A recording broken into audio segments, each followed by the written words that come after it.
Well, it was quite the night at Anfield on Tuesday, Janusz, Michallik, and I want to take the analysis further. Rather than just the post-game, this happened, that happened, let's delve a little bit deeper into what exactly happened in this Champions League tie. Because at 2-0 after 14 minutes, it was like old-time Liverpool.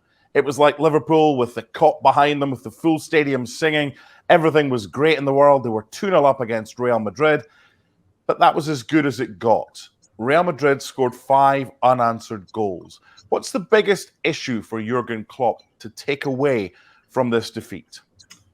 Mentality.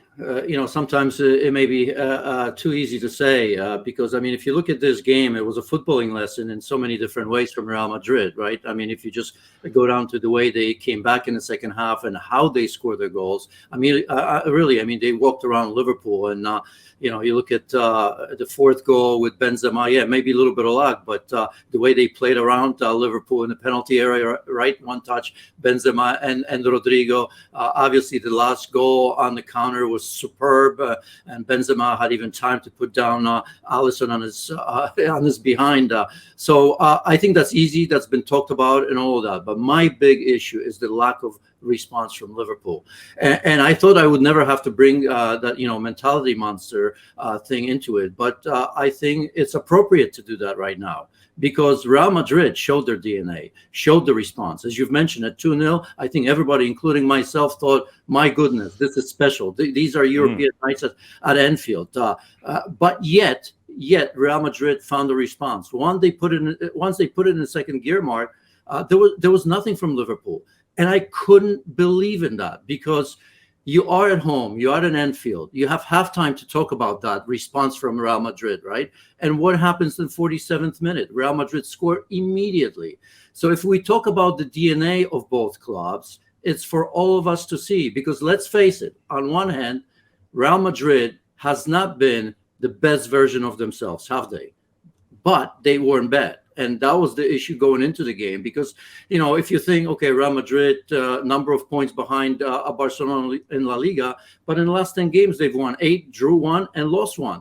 They were okay, and they knew their value. They know how good they are in this. And let's not forget, the away goals don't count.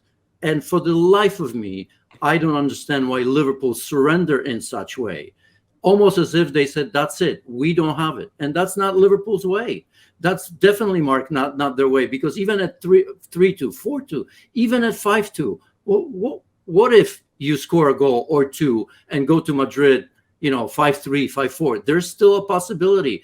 And we've seen the fist bumps finally back from Jurgen Klopp against Everton and maybe even against Newcastle, although I didn't see it. But the heart was not pumping, was it? And that's a concern. Any football fan has to accept when your team is beaten by a better side, then so be it. They were better than us. But no football fan should accept when their team was outfought. And you're right, there was a capitulation. If it was a mental issue or whatever it was, the simple question to follow that up is how does Klopp fix that? Well, that's not an easy question, but that goes to the core of the problem that Liverpool has because the talent is still there. Just like we've talked about Real Madrid, right? That La Remontada, they've shown in this competition that it's possible. Remember last year, against PSG, 30 minutes to go, I think they were 2 behind. Against Chelsea with 10 minutes to go, they were out. Against Paris Saint-Germain, was it? No, against Manchester City, I think it was 89th minute where they were behind as well. So this is something that we expect from Liverpool. We can't forget that these are the two biggest teams in terms of history of this competition. If you conveniently forget about Milan for a second there. So this is something that I think it's only fixable with obviously some changes, but a real talk that I'm sure Jurgen Klopp has had with some of his leaders because the leaders didn't truly step up when they were counted on. And yet you look at Real Madrid and you look at Karim Benzema, who hasn't had the greatest year. but yet he stepped up. And you look at Vinny Jr., obviously, world-class goal to kind of give Real Madrid life in this one, the first goal I'm talking about. So I just think that the likes of Van Dijk and Trent and Robertson, who struggle tremendously in this game, and even Jordan Henderson, have to look at themselves and say, it's down to us, just like Real Madrid and Luka Modric. And, Luka Modric and Karim Benzema get a standing ovation mark walking off the pitch at Anfield. That tells you everything.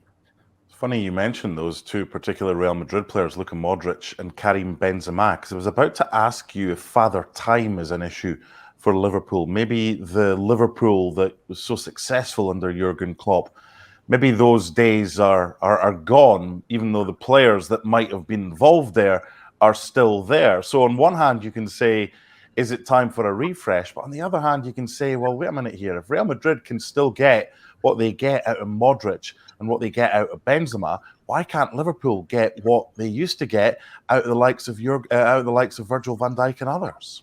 Yeah, I mean, Father Time has nothing to do with it. Which, if you look at this Liverpool team, yes, there's one or two players of age, but everybody else is still young enough. And you look at the start; it's great. I think right people are being involved. My bigger question is, why can't Mo Salah carry that team in the second half? Right? I mean, you'd say, yeah, he scored a goal, or great assist on the first goal and all that, a little bit lucky on the goal himself, so he can maybe look at himself and say, well, I've done enough. Has he? I'm not so sure if you look at this season. So this is the business end of the season. Real Madrid are putting everything together. And again, not at their absolute best, Real Madrid, just yet. But, we can't talk about the experience of Real Madrid as opposed to Liverpool, because Liverpool certainly has that.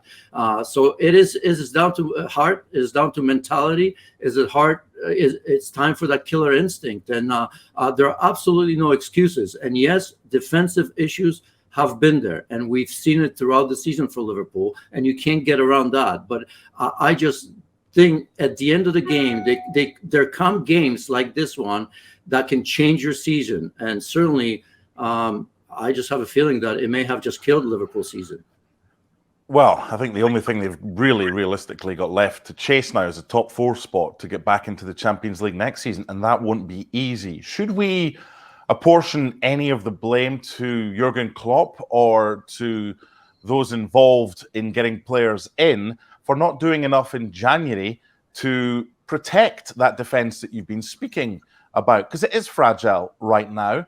Now, you might have to pay more to get the players that you want in January, because it's not that type of market. It's a seller's market.